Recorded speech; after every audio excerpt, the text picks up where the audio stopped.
watch all those nostalgic sounds from the 80s. I honestly, I cry every time. I get tears from them. It's good memories, you know? Yeah. Hearing the VHS pop up and down. Oh my gosh. It's almost olfactory, right? It's like smelling Captain Crunch or something. I remember there's a Wonder Bread factory downtown Columbus, and I remember driving by it. Good memories. You know, Jeff, I saw this guy on Instagram the other day when I was scrolling around for inspiration for content for us, and I saw he was selling courses, which, as it turns out, everybody's selling some kind of course. This dude was doing it well, and he was selling courses on communication for $5,000, and it was clearly working. And I looked into it. It was a PDF and something like 10 videos. None of it appeared to be interactive. So you know what we did? We went ahead and made it for you. Ooh. And we're going to charge a lot less than $5,000. In fact, today we brought a similar amount of intention as we have to some of our other productions. Today we're going to give away our top 5 communication tips for ambitious fathers. And alongside that will be a PDF, again, not $5,000. And there will be a Claude skill to help you navigate it and practice these things. Why don't I have a copy of that yet? You know what? It's in beta. I got to give it to me. This sound. I by the way, I take every tool John gets me, and sometimes I forget that he sent it to me. But I know they're good, so I know that's gold. I need to just get my hands on it. Well, part of what I think is so exciting here is if people love this, and if we get good feedback, we can actually do live events on the Discord, which we know we're already doing AI stuff on there. I think it'd be really cool. I mean, obviously we're going to talk more about it, but even before we talk about it, like, you have a way of presenting stuff that can be very complex in a way that even I can understand it. And obviously you just have a great way of telling stories. Jordan has this pacing that is like, you're glued to him. So he could tell you like the most boring thing. You read you the phone book. Yes. And it's like, let me tell you. And it's got this great voice. I don't know if he's been trained on it, but like, hopefully he can teach us how he does that too. He should probably be the one leading this episode, but he's actually at the Indy 500 right now. I know. He's out here crushing it. I think they're letting him drive too. Fun fact, I've been in the Indy 500 one time. Oh, really? With my dad, 1992. Ooh. And what was really cool is the person in the lead, I could be totally making this up. This is my memory. A couple laps to go, passed the pace car on yellow and got disqualified. Oh, wow. So that's my claim to fame with the Indy 500. By the way, it was awesome. I did not know what I was getting into. I'm like, this is going to be boring. It was so cool. Dang. Yeah. I seem to remember a lot of sprint cars and probably breathed a little bit too much high-octane fuel stuff when I was a kid. That explains a lot. It does explain some things. That and the paint chips. But... Oh, that explains your taste in shirts? Or the corgi shirt? Jeff famously does not like corgis, which we still aren't sure what happened to Jeff and how we can help him heal. And I don't know if that just happened today. Like, cause like, did you realize it? I mean, that one right there on your sleeve looks cute. This one right here where you can see his butt. Yeah, but like, it's like looking over his shoulder, but like, corgis just. Well, I feel like for me, it makes sense because corgis are like basically my same hair color. For you, maybe huskies? Yes. Perhaps. Or. You could put some dogs up here on the screen. Yeah, I get that. Or maybe Dalmatians. Dalmatians. Solid. Yeah, mostly white, a little bit of black. Not a schnauzer. Not a schnauzer. No. That's too far. Speaking of storytelling, that is actually one of our secrets that we'll be talking about here today. But let's just dive in. To make it really easy, to your point, Jeff, breaking it down, whenever we're presenting information on here, we try to do so in threes.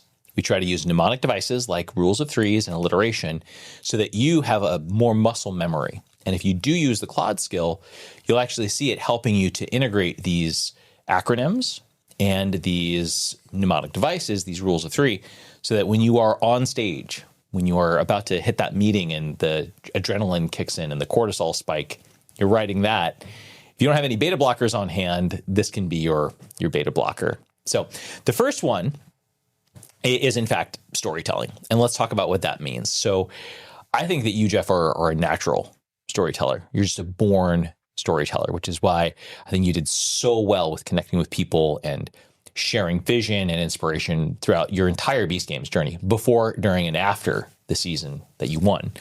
But storytelling, before we go into these 3 C's, as somebody who's so good at this innately, Jeff, what does storytelling mean to you, and how do you think about storytelling? I was hoping you wouldn't ask this question, because I do not I feel like I can get very verbose when I tell stories, because I want to get out every single detail. But when I think of, I have one friend from college I think about a lot who's a great storyteller. His name's AJ. And,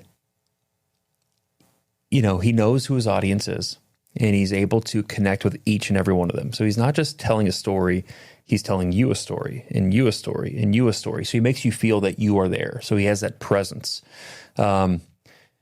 He also at least demonstrates that he is a part of this story in some way. So he has kind of power, meaning like, I was there, I was in the room, not like, but so I feel like he has authority to tell me the story. And then he has a warmth about it. So like he's able to kind of bring, whether it's jokes or ways to tie in, that this story is meaningful to me or his audience. And so like, I'm always at like the tip of my, like I'm at the edge of my seat listening to his stories, and he's hysterical, which also helps. Like his humor is like all mine. So when I think about storytelling, I think about someone who can connect, who can share their vision of what they're trying to achieve and keep people engaged in a really special way. You realize you just told a story about storytelling. Right? I literally just realized that in the last sentence. I'm like, I think I just told a story. That's so good. Oh, thank you for that demo, that live demo, Jeff, of the 3 C's we're going to talk about here. Hey, and AJ, thank you for the inspiration. I love your stories. AJ? All right. So speaking of acronyms, the 3 C's of storytelling, and these are not proprietary, these are just something that we kind of came up with as a way to memorize some of these things, are conflict, choice, and change. Now, anybody who's ever interviewed for a job and prepared for those interviews you're probably used to some sort of a structured answer format where you're going to present the situation, you're going to talk about the circumstances, you're going to talk about what you did, and then you're going to talk about the outcomes. We kind of are ingrained to speak this way in interviews. But that's because that's a story that you need to make very concise, generally between 2 and 5 minutes in length.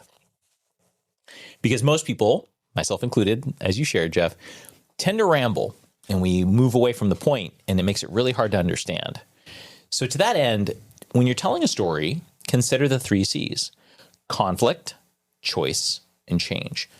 Conflict. Why does this story matter? What is the setting? Why is this something that someone should listen to? So it's also, in some cases, called a muscular lead, which is a sort of funny phrase from a book called Smart Brevity. But it essentially means hook the audience. Tell them, here's why you need to listen to this thing, by explaining the setting. Jeff, let me tell you about my grandfather in the Holocaust. Like, oh, okay, how he survived it. All right, now I'm going to understand something about that one. I happen to have that story if we want to tell that at some point. But the conflict, choice, and change, the choice is what happens, what the human change or what the circumstances were that you were part of as a part of that situation. So the conflict, here's the problem. The choice, here's what you are doing. And then the change.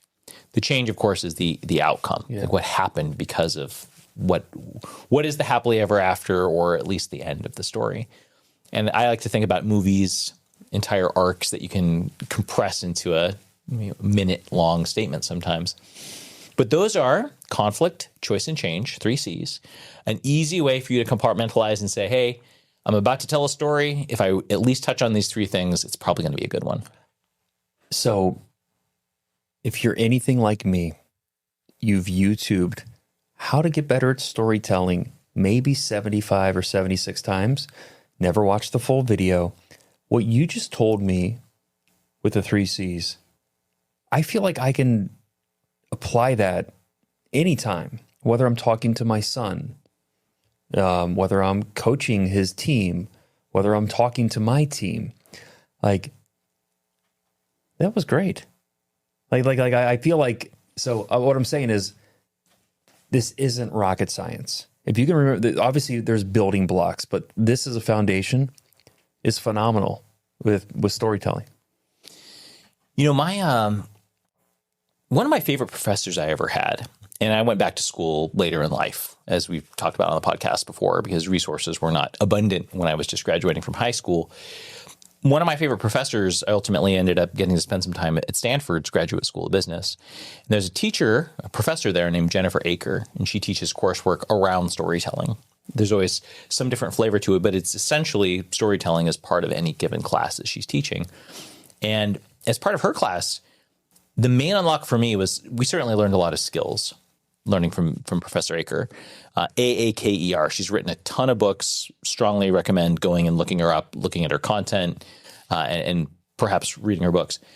The number one thing I took away from that was one of those reminders that's so simple that it's useful every single day. And it is storytelling, like any skill, is not an innate talent. Nobody is a born storyteller. You become a born storyteller by practicing in the mirror, on camera, listening to your vocal patterns and changing them. Exactly the same thing as what a public speaker might do in a program like Toastmasters. Yeah, and this is a good time. I was glad you brought that up. Can you tell us some of your accolades with Toastmasters? So thank you for that clearly planted prompt. I growing up did not do well with speaking. I was very, very heavy in all the way through high school. Really struggled with social stuff. I was homeschooled for a little while, traveling in the truck with my dad, where my education was largely learning from people that we were talking to as we went, and some curriculum. Maybe that would work for some and didn't work well for me. And so I had a real challenge with public speaking for a while. And now I have a challenge with stopping speaking. Public stopping. Public stopping. Can someone please run a course? Pay $5,000. I will. I will pay $5,000 for the course on public stopping. People might also pay $5,000 for me to publicly stop. Yes, publicly stop speaking. Oh my gosh! But Toastmasters was a huge part of that journey to skill, if you will. And I got to compete in one a big district in California in 2024, which is really cool. Shortly after our daughter was born, and I had taken some time after the IPO at SoundHound AI. I really wanted to do something with this in a way that was a little bit more tangible, and that was it. It was really exciting. Super strongly recommend Toastmasters for anybody who's thinking about it. Yeah, I've a lot of great leaders have taken Toastmasters, and I want to share, you mentioned I was kind of a gifted storyteller not very long ago. In my career, I remember I was at a sales meeting, and I was always, fortunate to be kind of the youngest in my company to get President's Club, youngest to be a manager of people. I was good, but I was nervous. I remember having to give a presentation in front of like 25 to 30 of my peers, not many. And at the time I had ADHD, so I had a psychiatrist who prescribed me my medicine, and I was having like a panic attack. I was breaking out in hives because I had to present in front of them. And I'm like, what is going on? Like, I was so nervous. And so talked to him. He goes, I'll get you some beta blockers. So that was my next fix. I'm like, I do not want to do this every time I have to give a presentation. And what am I doing? I know this stuff. I'm confident. And so I just remember, like, I practiced a little bit at home, a little bit of preparation. I was freaking out, not because I had to get in front of the audience. I was freaking out because I wasn't prepared, or I felt like I didn't know the subject at hand. I felt like an imposter. And once I was prepared, and once I owned, this is my experience, this is my story, this is my perspective of it, kind of those fears didn't really go away. They just transformed, like, hey, like, you got this. It's okay to be nervous. Because people have said that to me, like, oh, you're really good at this. I'm like, trust me. I was breaking out in hives like a dozen years ago. Seriously, hives. And I'm like, what is going on? Another great example of preparation, repetition, practice, skill. My similar version of that was something that Toastmasters does such a great job of is creating a supportive environment where anyone at any stage in life, in the chapter that I was part of, which was called City Speech out in Fremont, California, big shout out to the City Speech out there. It was incredibly diverse, people of all ages, ethnic backgrounds, different stories around the work that they've done, retired, not retired, high school kids, all the way through people who were well into their 80s, maybe even 90s, all there for one reason, to help each other get better. And I want to really specifically point that out, not to just get better around other people, but to help one another get better. And the thing that I think about every time I go onto a stage, every time I'm going to speak in a meeting, I remember what it's like when you watch somebody crash and burn. Like, what happens if the fear that I have is realized? Nobody likes to watch somebody crash and burn. You remember, you've seen it happen. You kind of just, cringe, and you feel for them. That's because everybody wants you to succeed. Yeah. When you walk up on stage, when you take the mic on the call, everyone there wants you to succeed. And so remembering that is so great, because when you do succeed, you're actually giving them what they wanted all along. Yeah, and if you don't, they want to hold you. Like they want to be there for you. Yeah. And if someone doesn't want you to succeed, they're probably just a sick bastard. Yeah. Yeah. There's some Game of Thrones situation going on there. But I think that's such a good point. And I don't like, and this is just even in life, for the most part, people want you to win, especially in public settings, especially because it is painful as an audience member to see someone crash and burn. It's a social cohesion of sorts. Like we want the tribe to win. Yeah. And to your point, if somebody isn't rooting for you, then they're probably your mortal enemy, and you should just challenge them to a duel and get it over with. Just beware and be ready. Yeah. Aaron Burr, I think, is the active approach. Let's talk about skill number 2. This one's less how you're speaking and presenting yourself and more how to read other people. A piece of charisma. And the question I'll have for you in a moment, Jeff, is your thoughts on charisma, to kind of plant the seed a bit. But one of the key parts about charisma is understanding your audience, because you could present something wonderful, say food. You could present a beautifully plated food, but if someone's allergic to it or they just don't like whatever's on there, it doesn't matter how it looks, it doesn't matter what was in there, other than the thing that they just didn't want. And so identifying what people are communicating to you non-verbally, how you can read people, like in this case, a CIA agent, is such a big part of charisma, because charisma is ultimately how appealing are you to one individual person as a part of a group. But what are your thoughts on charisma, Jeff? Now you have me thinking about reading people first. And, I think to read somebody means to understand them and to understand their values. And I think that ties into charisma through, I think there's I was reading this book called The Charisma Myth. Olivia Fox Kanban, I think is her last name. And she talks about there's 3 pillars of charisma. And the first one is presence. So you can't understand someone's values unless you're with them, unless you're present with them, unless you're truly interested in them. And I remember I was at a personal development course in my 20s, and this guy named Marshall Thurber said something that just stuck with me. He goes, you need to be interested, not interesting. And it's cliche, but it's like everybody wants to be, especially in your 20s. I want to be cool. I want to be this. No. Be interested in others. And that is presence, especially when it's genuine. And so that's when you understand people, and then you can kind of, if you know what's important to them, you can feel them. That's the first pillar of charisma. The second one is power. And this could be structural, could be social. If you have more power, if you're a CEO, you have more power than someone who's just a supervisor. So that has to be earned. And the last one is warmth. Is being relatable. And I think warmth also ties into presence too, but to truly care and to be compassionate. So if you can be with someone and you have power and you truly genuinely have compassion for them, wow, you are able to connect with anybody and truly do some great things together. Because charisma, most people think of, today, Riz, like, oh, you know how to talk to people. No, it's connection. It's true connection. And then can you do stuff together? That warmth piece is where I think a lot of leaders probably leave that one on the table. And of course, we're not just talking about people who are leading, but I think many of us as dads, we think about how we're leading our own lives. We're certainly leaders of ourselves. We're the CEOs of our own lives.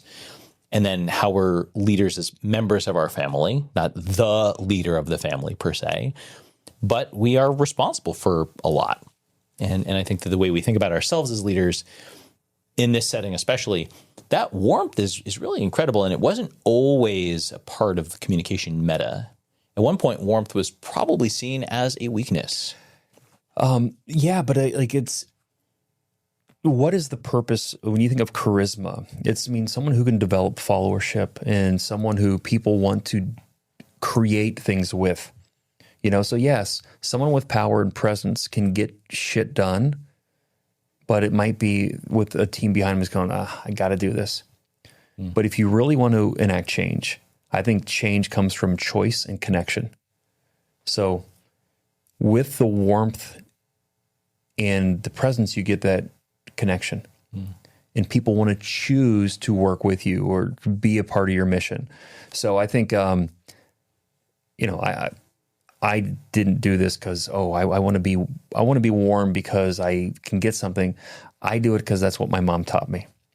My mom, I have 4 older sisters. My mom was a stay-at-home mom and just taught us a ton of compassion, just to be thoughtful for other people, ask others how they're doing, just be very less selfish. And so it's nice that I kind of inherited that quality, but it's something you can practice. The more you want others to succeed, the more you want to share with others, the warmer you are, and the more people are going to want to connect to you. That's, I think, a point so critical that we could dwell on it for literally the whole rest of the episode, because we'll talk in a moment about how to read someone like a CIA agent. But let's say that somebody hears this and they think, wow, so this is super Machiavellian, manipulative, artificial. I'm supposed to do these things and be more authentic by following a set of steps, like a color by number thing, which seems counterintuitive, right? Trust me. Like when I was reading this book, that's what I thought. Like I felt the same way. But I think when you really look at this stuff, obviously everybody wants to succeed. So let's peel them back one by one. Let's talk about power. Everybody wants to succeed and do better. The more you do that, the more structural or social power you have. And so that takes care of itself. It's self-evident. To be present with someone, like, well, what's the alternative? If you're not present with someone, you're in your own head, or you're worrying about yourself. So you're being selfish. This gets to philosophical or spiritual stuff. Is I think the purpose of our life is how do we become less selfish? How do we get everything we want so that we can share it with others? Desire to receive for the self alone, transform to desire to receive for the sake of sharing. So that's just a spiritual practice and action that gets you more charisma. And the last one is warmth. It's so much better to care for others, and it feels better to be compassionate for others than the alternative, to be cold. And to your point, I don't know if maybe some people thought to be a good leader, you had to be hard, you had to be cold. But I don't think that's the case. I hope that people who might think that following a rubric or hearing some acronyms and saying, oh, I'm supposed to just do these things and now people will like me. I would volunteer or invite someone to consider the example of the preparedness feeling that you walk up on stage with. Stage, or you're speaking in your church, your synagogue, you're speaking on a meeting, whatever the setting where the audience, flash to, there's where I'm speaking. When you are not prepared, you feel fear. When you feel fear, you instinctively turn inward, and then you can think only about your own safety. And the adrenaline, that cortisol spike hits, you literally will only think about your survival. You'll go into fight or flight. And it is very hard to think about your community and how you can help others when you are in an instinctive running away from a saber-toothed tiger mindset. And so in my experience, the best leaders rehearse when they know something important is going to be said, not just so they can sound polished, though that is a very nice byproduct, but because that way they can remember and they can change their message as appropriate to reflect and achieve their real goal, which is influence. And to your point, I mean, like it's so well said. When you rehearse, it's in your bones. And then if you're present in the moment, you can feel your audience. You know, it's kind of like, you know, musical theater. You know, like the reason why I think theater is so cool is no performance is ever the same. The audience has an energy to it each night, which you can feed off of and reflect back to them. So I think like once you have something a message you want to share, it's in your bones and you can feel who you're speaking with. You can feel their values. You can feel them. You can adjust to make that connection stronger or to help you find out more what they're feeling. So yeah, this is not Machiavellian. It's not manipulative. Can people use this in that way? Of course they can. Sure. But the intent is to be the best version of yourself.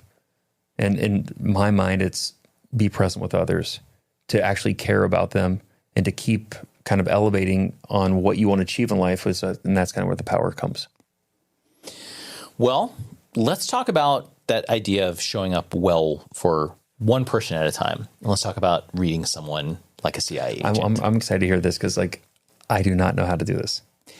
There are many ways to read someone. This is a simple acronym that gives you just the top 3 ways as identified by actual CIA agents.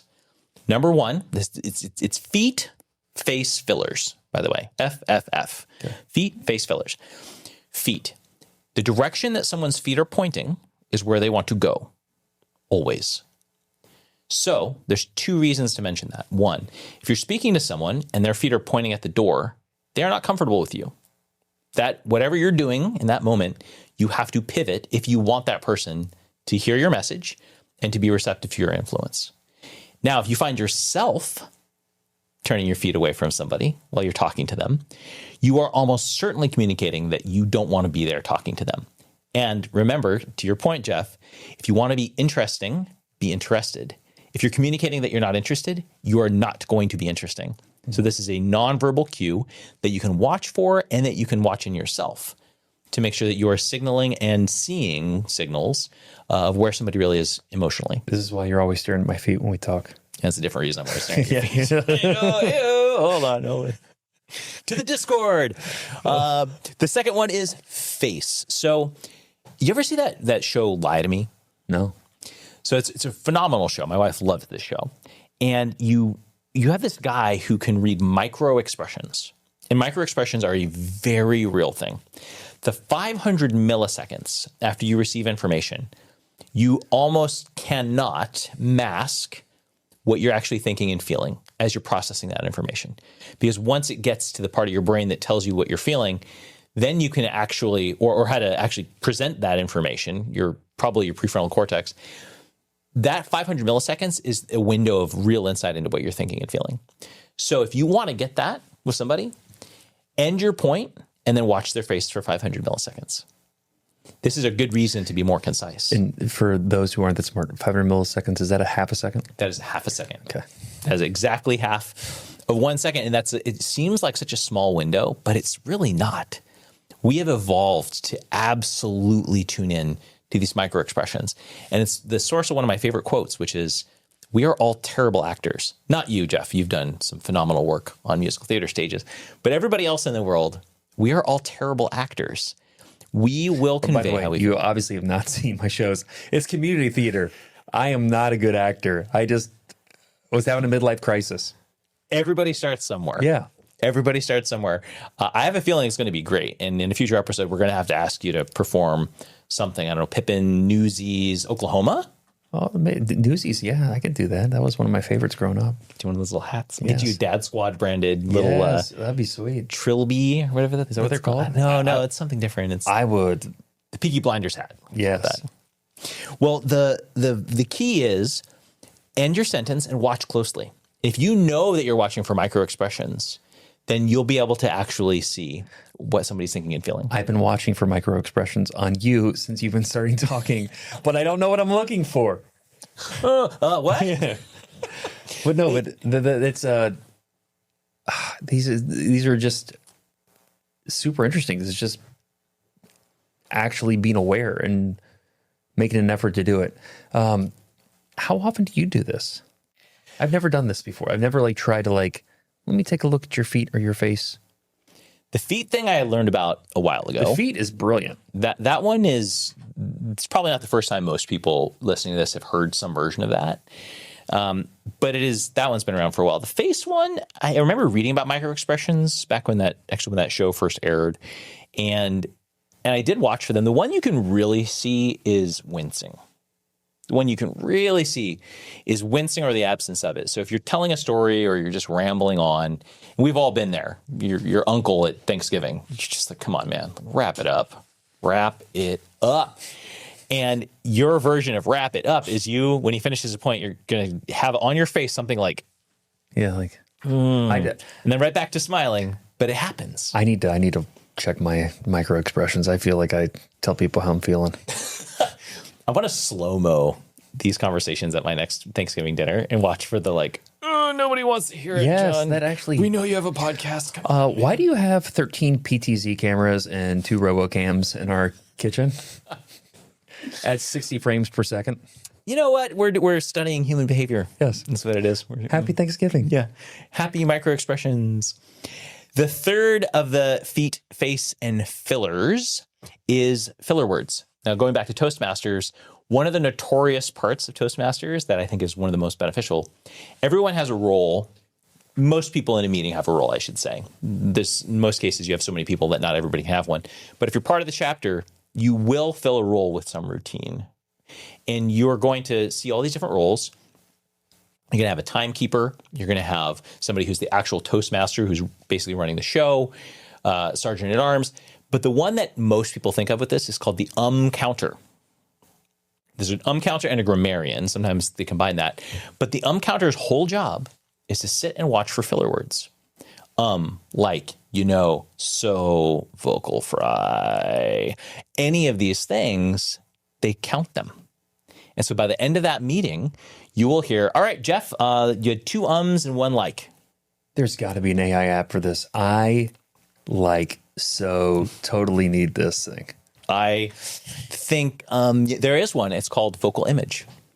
Oh, I downloaded that since you told me. I haven't opened it yet. It is. I've been doing it daily lately. And I got to say, I've built sort of a vocal training regimen around it now. And I have never felt, despite doing a lot of work on stage and on my voice, I've never felt like I had a better system and tool. It's like a Peloton bike for your voice. I need to check it out. I certainly use a lot of filler words. I am actively trying not to use any as I speak right now. Jeff, 0 ums. Congratulations. However, seriously, no, now I'm in my head. Well, why would counting ums be part of reading somebody like a CIA agent? Because the number of ums that someone's using is going to really tell you ums and other filler words. It'll certainly tell you about their confidence in what they're saying. But if you notice a change in those vocal patterns, then it's probably something to do with the way you're communicating with them. Are you intimidating them? You're going to hear a lot more ums and likes.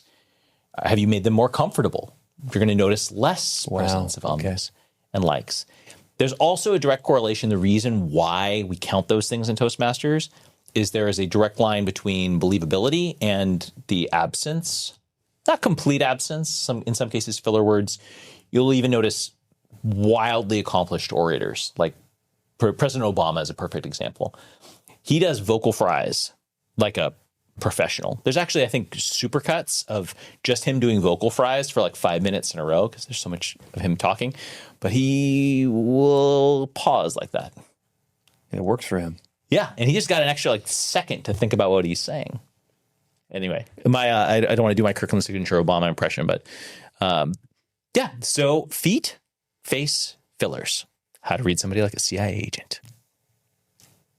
I like that. So our next one is how to say no and be likable. The Fine Art of Saying No. This very much reminded me of the content of the book, The Subtle Art of Not Giving an F. Have you read that one by No, chance? I've heard about it. I think you've brought it up a handful of times. I heard it's great. So I think like most people, I bought it so that I could be seen reading an orange book with that on the cover in the airport, and people walk by and you're like, oh, that's right. Yeah. I don't. Except I do, because I bought this book to show that I don't. Which I'm trying not to, if it works. Tell me, did I give any to you? It's fantastic. It's just about prioritizing where your energy goes and like the number of F's that you have to give.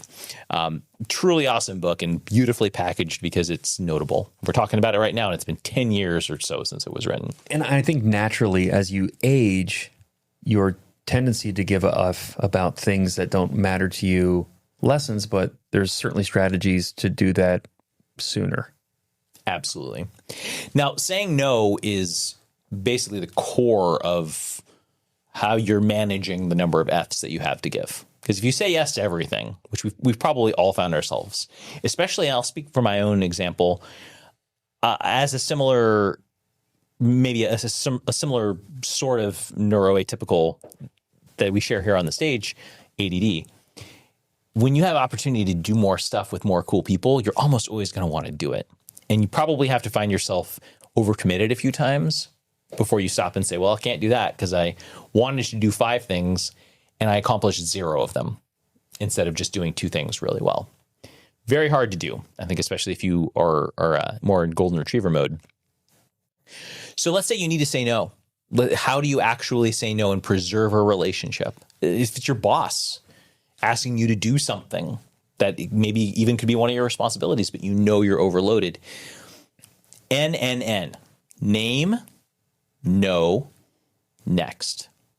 Before we dive into this, Jeff, any notable no's that you've had to give that come to mind? None notable. However, I'm interested to learn this because since everything that happened with Beast Games, more people have asked me for things. And I learned this from a friend of mine whose father's pretty well known in the business world, and he kind of shared with me when I got this new notoriety. He's like, a lot of people are going to ask you for little favors, and to them it's little, but if you get a bunch of little favors, that's one giant chunk of time, and so you need to learn how to say no. I have not. I haven't learned how to do it yet. Slowly, I'm getting there. So please educate me. Well, this may be a model that will help. Too bad you already said yes to this podcast because we've already filmed it. So seriously, I should have said no. Here's how you can say no next time I ask you to start a podcast with me, Jeff. Name, no, and next. Now, we know that a no that is not packaged correctly is going to damage a relationship. And you can do that on purpose, right? Any of these communication things are simply you using tools with intention. And if you want to break something with a tool and that's what you meant to do, then you accomplish what you wanted to do with that tool. But in this case, this is a way to still say no, to turn that bolt and tighten it down without breaking it off and damaging the relationship. Name, no, and next. So name what's being asked. I understand that you're asking me to restructure this team over the course of the next week. And I see why that's important, and I understand it. Or let's say it's something a little bit more likely for us to encounter. Your spouse, your wife, has asked you to go and do something around the house. There's any number of Instagram reels joking about this right now. I'm sure there's an entire half of TikTok is jokes about this right now. But here's how to say no in a way that won't result in you maybe not having a spouse afterwards. But it is simply naming what the question is and then saying no. So, hey, honey, can you be the one to pick up the kids today? You weren't planning on it. You have a big meeting. You could certainly just say, nope. But we all know how that's going to go. Good luck. Yeah. Wah, wah. I hope you have a really comfortable couch, yes. Like a super comfy one. If you don't want to end up on the couch, oh, honey, I totally get that you need me to pick up the kids? And can you tell me more about why you need me to do it? Because I do have these meetings. That's a conversation that might result in you reprioritizing. But if you are going to say no, reiterating and explaining that you understand. The whole purpose is that you get it, that you understand the ask before you say, I'm not able to do that. Or just simply no at this time, if it's maybe not your wife. But the idea is keeping the relationship and saying, I value our relationship enough to show you that I was listening. And before I tell you why I'm not in a position to do what you're asking me, I want you to know that it was important to you and it is important to me, but I'm just not the right person for it. Yeah. So naming it. Then you say no. Name, no, next. Okay. The next part is the one that I believe most people probably struggle with the most.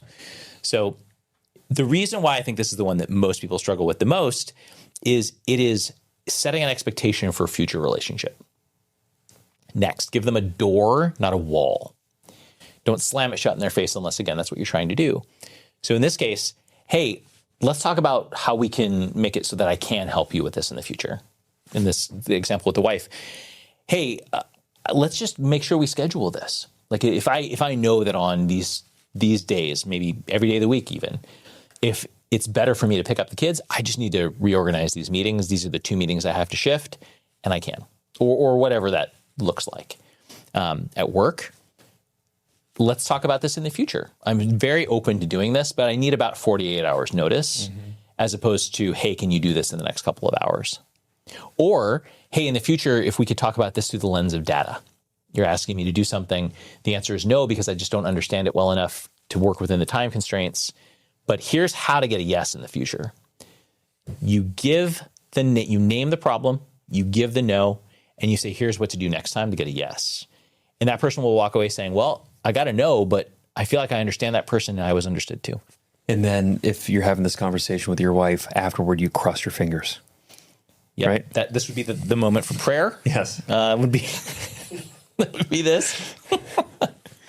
Josh gets it. Josh knows. But this is good. This is good practical stuff. Again, this goes towards communication, being present, understanding their values and hearing them out, but also like saying no. This is great. I'm so glad I signed up for this podcast. I am getting a free lesson, a $5,000 lesson for free. That's it. That's it. The bill's in the mail. Yes. Unfortunately, I know that you can afford it. Yes, exactly. Wah, wah.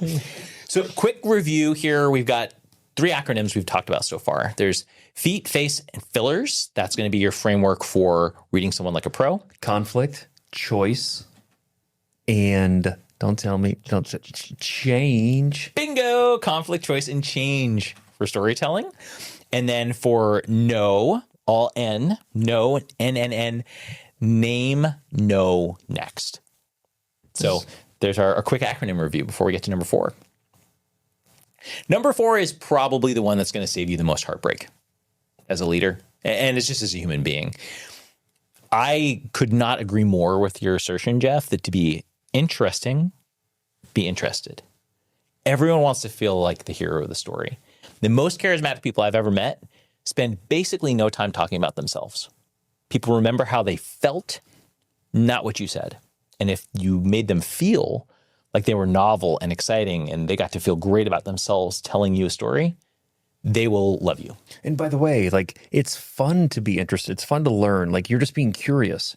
So, like, again, yes, people can use this as a tool, but also, like, the benefit of learning about people is you get to learn about them. Like, it's awesome. Like, this is one of the reasons why I loved Beast Games. No phone, no computer, just people. Oh, man. I asked so many questions. It was awesome. And got to just be present. In it. Yeah. Being present is arguably the real output goal here. And this one is listening like a leader. And this is probably content people have seen before, but we just distilled it down into 3 P's. P, P, P. Pause, parrot, probe. When you are listening, and this maybe isn't every second of every day, but when you're listening to somebody, I think of a dinner party. I think of a social event where you're there, you're perhaps meeting someone for the first time, or seeing them for the first time in a while, meaning that there's some amount of learning that you're about to do. They're going to tell you some stuff. When you build these three in and you pause, parrot, and probe, when you pause in any setting, when somebody's done speaking, especially in interviews, by the way, if you're being interviewed, no matter how excited you are, do not just jump right in. It conveys actually a lack of preparation and care. Pause, reflect. Parrot. So here's what I heard you say. Wow, it must have been so exciting that you went on that scuba diving trip for the first time. Wow, I can't believe that must have been unbelievably challenging to overcome your fear of public speaking. Wow, that sounds like it's really hard to navigate a diagnosis of a rare disease. Wow, can you tell me more about how you're navigating that? Probe. That's the third one. So you've paused to demonstrate that you're actually listening, which, by the way, if you were, that's the time that you can stop to really synthesize and show that you were actually listening and not just waiting for your turn to speak. We've all felt that way. We've all been in that conversation. The second someone does that once or twice, you basically check out mentally. Subconsciously, you're saying that this person obviously doesn't really care about this conversation. They're probably just wanting to speak. And so maybe I'll just stop and they can go ahead. Once that's happened, the conversation's actually done. And by the way, you can sense that from people. They're just waiting to, and again, they want to be interesting. I get it. We all want to be interesting. I think I just did it to you. Well, I find you interesting. Thank you. So it works out. I mean, gosh, this is just going off the trail here for a second, but you can think about how your body language, your own body language communicates where you are in that conversation as well. Where if you are, let's use this example, if you're constantly like moving or even looking around or like rubbing your face as if you're about to say something, you're communicating to that person like, hey, you're done talking now. Yeah, like it's my turn. Exactly. Because I just want to put something out there and tell you about this awesome thing that I did. I want to give you some impression that I did this really cool thing, or I'm so smart, or I have so much money. Here's how I bought this expensive thing. That is so off-putting to people because they were in the middle of trusting you with information about themselves. And if you stop that flow, even non-verbally, they will remember that instead of anything else. They're not going to remember your story about your, nice boat that you just bought. They're going to remember that you cut them off and that you're not cool to talk to. Or the 7 corgis that you have at home. Or the 7 corgis that I have at home, which are named after each of the dwarves. Yes. But they're all sleepy. Weird. I might like a sleepy corgi. That might be cute. Is it the yap? Is it the yap that makes you not like the corgi? I don't know the noises they make. Oh, it's very high pitched. Visually, they look like they just don't do it for me. I like to picture a corgi, specifically one with a very fluffy butt. I like to picture a corgi next to like a gray wolf and just think, wow. How do we get here? Anyone can change. Yes. Anything is possible. Anything can happen. Whether you want to be the corgi or the wolf. It's a spectrum, man. But I'm open to loving corgis. So if you're a corgi lover out there, feel free to send in the comments or in the Discord. Like, tell me what I should love about them. I don't own a corgi. Never had a friend who owned a corgi. I guess I'm corgi agnostic, maybe? No, I don't think so. I need to get corgi neutral. Help me get the corgi neutral. Exposure therapy, like if somebody were to send you photos of corgis, DM them to you. I think that please. Oh no. Thousands of them. Well, trauma that we have yet to inflict upon Jeff as a community aside, these pause, parrot, probe, those are easy ways to just remember, like, if I want this person to find me interesting, or if you just want this person to feel good, which is a better way to think about that, then just focus on, I don't have to jump right in and make a comment the second they're done speaking. So I can actually listen to and enjoy the fact that they're telling me this information. And then pause, reflect it back, and then ask another probe, because then you're demonstrating, I actually care so much about you and what you're saying that I want to learn more. It reminds me of if you have a delicious steak, or you're at a delicious restaurant and you take a bite and you're like, oh, wow. Before you shove that next bite in, so it's like you savor it, you take it in, experience it, and then you make your next move. Like, so you're taking in the information. Like I love that. It's just, this is a good little in-person one-on-one masterclass. Just a little something. That reminds me, I love that example of the savoring the flavor, the filet mignon, if you will. That also is a sign of people who are unrushed, generally a sign of great confidence. They say that the slower you speak, the more sure you sound, which is Jordan, exactly. The 80 beats per minute that Jordan tends to speak at almost perfectly. Like we need to set a metronome. So smooth. Like butter. Yes. Like butter. We need to get sponsored by a butter brand. I wonder if I can call him every night and he can talk to me while I go to bed. We could have him record a bedtime story. Yes. Hey, listeners, if you'd like Jordan to record a bedtime story, go ahead and drop that in comments anywhere. Instagram, DMs maybe. Yeah, for $5,000 with this PDF that you get for free. While you're on your way to DMing Jeff a picture of a corgi, just drop by Jordan's $5,000 story time. And it's time for Hot Dad's Hot Takes.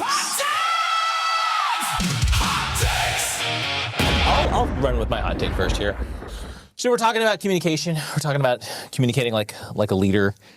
I think that the hot take that I will give is that most people talk twice as fast as they think they're talking.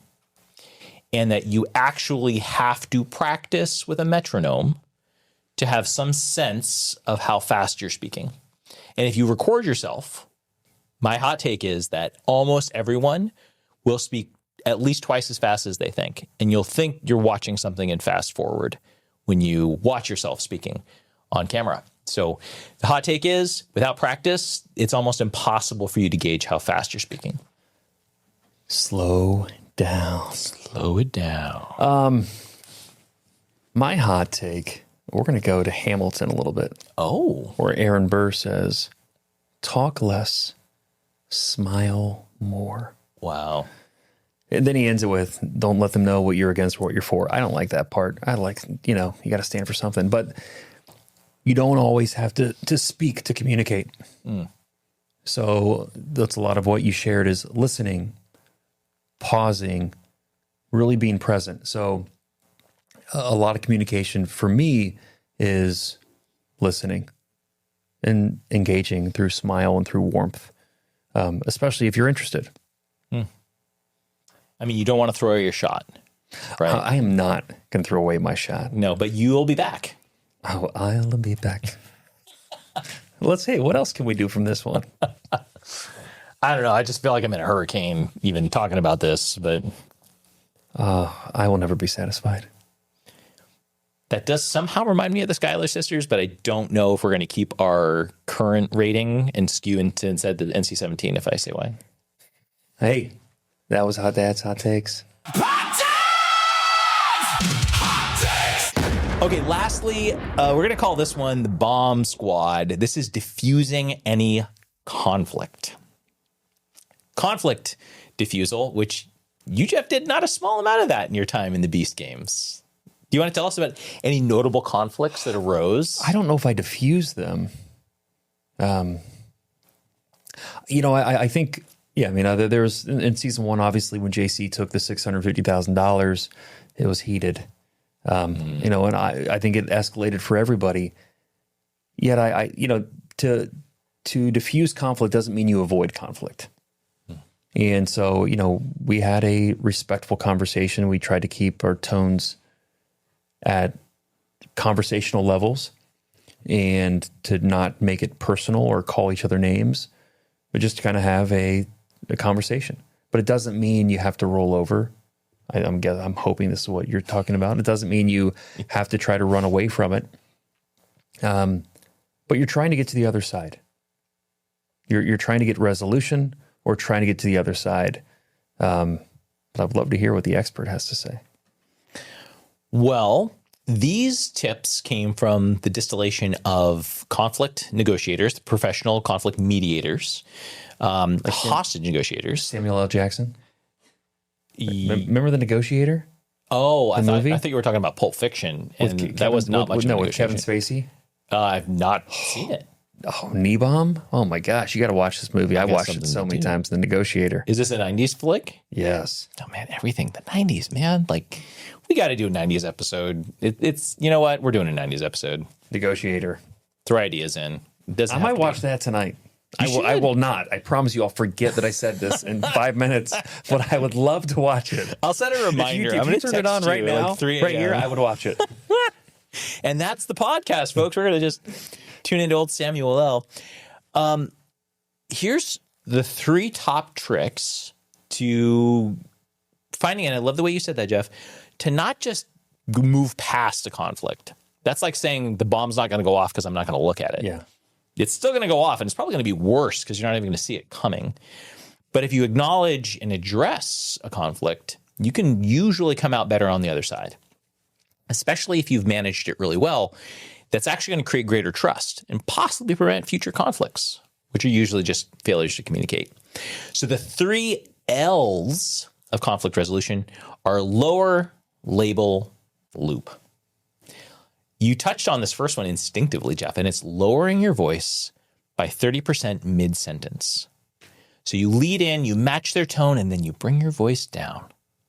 And now you're taking more control of the conversation. It just calmed me. It really did. I feel calmer saying it. Yes. Our blood pressure is going down. It actually demonstrates that, again, you value the person and the relationship more than winning the argument or the conflict. Yeah. And once you've established that trust, even subconsciously, it's so much more likely that somebody will be receptive to what you're asking them to do, especially if they don't interpret it as being in their best interests right out of the gates. Work comes to mind right away. You have a budget conflict with another manager of a different department. You're fighting over the amount of money that you're going to allocate to hiring. If I was doing that, I would hear that person out and then lower the voice. That demonstrates that I'm going to take, in a way, take control here, or at least make sure that there is a control element of this conversation. Setting a new tone, literally and figuratively. Bingo. Yep. Labeling. Now, this one's a little trickier to do in a way that is authentic. But by labeling the problem, you name what they're feeling without judging them. And this is probably the best used in very personal relationships, maybe not as much at work, but I could certainly see this working in a professional setting. Hey, I can see why this is so important to you. And I understand that you have a hire. Let's go back to that work example. I understand that you have a dream hire that you've been waiting to bring on, and that you've been factoring in and counting on that happening in Q3. And we're talking about Q3 hiring right now. So I understand why we're having this conflict.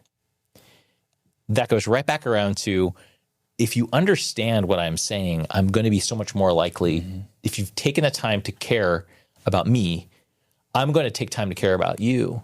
And I'm going to listen to, because you've shown that you've done the work to understand me. Now I'm going to stop and listen to whatever you say next. It's the law of reciprocity. Wildly powerful part of communication. If you've ever read Influence by Cialdini, he talks a lot about the law of reciprocity and how as humans we're hardwired to do, even in conflicts, even in wartime, we're hardwired to return favors. And it's very interesting. The last piece is looping back. So this works when you put it all in one package. You've lowered your voice. You've labeled what's going on. You've demonstrated that you're listening. And the last one is you loop back. Let's use the work example. Hey, I think we can acknowledge that we all just want to win here. We're all trying to make the same bonuses, right?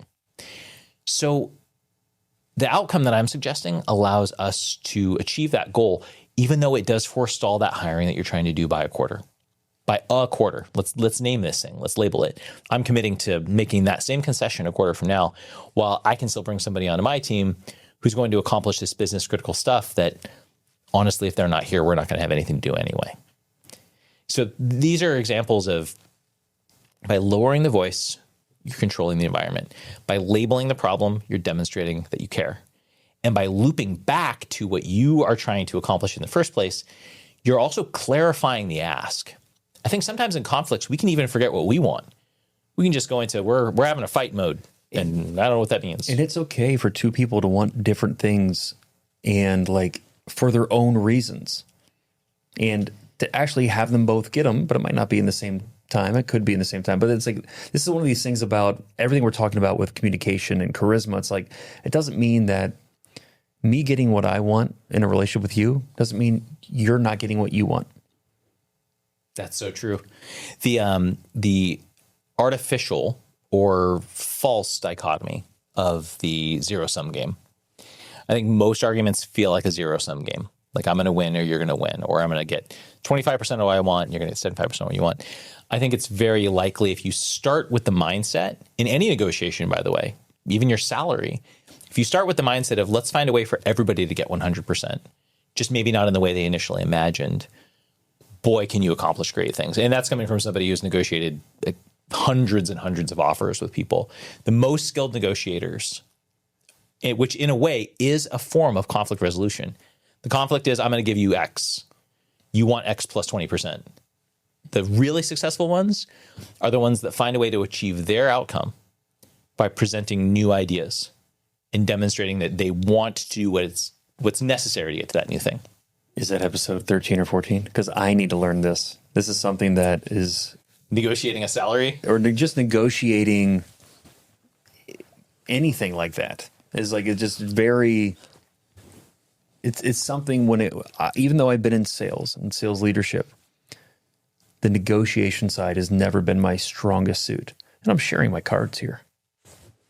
Well, that vulnerability is always a huge part, I think, of any great negotiation. And honestly, somebody who I think is going to win a negotiation, and the answer is probably yes. We maybe should do a whole episode on winning, different ways to win big. If you win big on the right set of salary negotiations 3 or 4 times in your career, it's going to be pretty incredible. It's like compounding interest. Yes. Here's why we should probably do that episode, and soon. If you're especially if you're early career, you're probably going to take jobs based upon your last job, especially in an era of AI where the likelihood of you advancing is going to go faster and faster and faster, provided that your industry exists. If you got 10% more 20 years ago, and you changed jobs 5 to 6 times between now and then, which is statistically about what you would have done, and you got 10% more each time, you're talking about millions of dollars of difference over the course of your entire worked career. And that's just by asking for 10% more. Almost every recruiter in almost every company of scale has the ability to authorize about 10% more. And you're not just talking about 10% more income. That's like 10% more towards your retirement. If there's an ESPP. Yes. Like, there's just different ways for this thing to compound in different buckets. Yeah. Maybe we add that to an episode called like corporate hacks or like tricks of the trade. Mm-hmm. Any closing thoughts here, Jeff, on the art of charisma? This was awesome. I didn't expect to learn so much. I am in my mind trying to go, do I know all these acronyms? I think I know the C's. I think I know the F's. The N's. What's the first N? Of which one? The first N is no. So it's this, no, and then next. Name, no, and next. Name, no. Yeah. So Yep. But these are tricks. Having these acronyms, and what's the other term you called? The groups of 3? Mnemonic devices. Yeah. Or rule of 3. Again, I'm not that smart. John, that's why we have John here. These things help me. These things help me learn. And I think this one is extremely valuable for anybody, even as a parent, better communicating to your children, knowing how to lead them or teach them. These tools can help. Especially when you have teenagers. Having raised a teenager, I can say, in some cases, the no is just never going to land. But when you can inject some element of, even no matter how frustrated you are, and the more frustrated you are, the harder any of this stuff is. So mitigating your own frustration levels maximizes your likelihood of even remembering one of those acronyms, let alone using them. But injecting the why, especially when you're naming the problem, and the next time, here's how to do that. You want to borrow the car. I have to go to work today. So no, you can't borrow the car. But next time, if you let me know a day or two in advance, I can find a way to get on the train or borrow mom's car. We'll figure it out. Yeah. And that way it's a continuation of the conversation as opposed to a gate shut. Sorry about it. Yeah, no, because I said so. And then they shut the door and you don't talk to them for 2 days. Yes. Too real. Oh, teenagers. I don't have it yet. This was awesome. I'm excited to see that PDF, throw it in the cloud and have it tell me what to do. Yep. Go jump over to our GitHub. As always, we are distributing a free Cloud skill, in this case, a Cloud skill and the PDF, so that you can interact with it directly. And I do strongly recommend, and again, not a brand sponsor yet, Vocal Image. This is an uncompensated endorsement. Just a fantastic tool. Just great. Cool. And that's our episode here. Our next one, we're going to have JoJo and Jeff and John all in the same studio. That's going to be pretty cool. That's going to be really cool. I'm not going to be the tallest person in the room. I'll tell you that. Yeah, and I'll still be the shortest. I The get it. hair, though, it really helps. I know. I might need to push it up a little higher. I think I might get that coiffed. I got to get hair dryer in the meantime. Can Amazon deliver a volumizer? Yes. Between now and I will be getting volumizing shampoo in the best hair dryer on the market. So fluffy, not unlike a corgi's butt. Okay, and with that, I'm out of here. We'll see you in the next episode.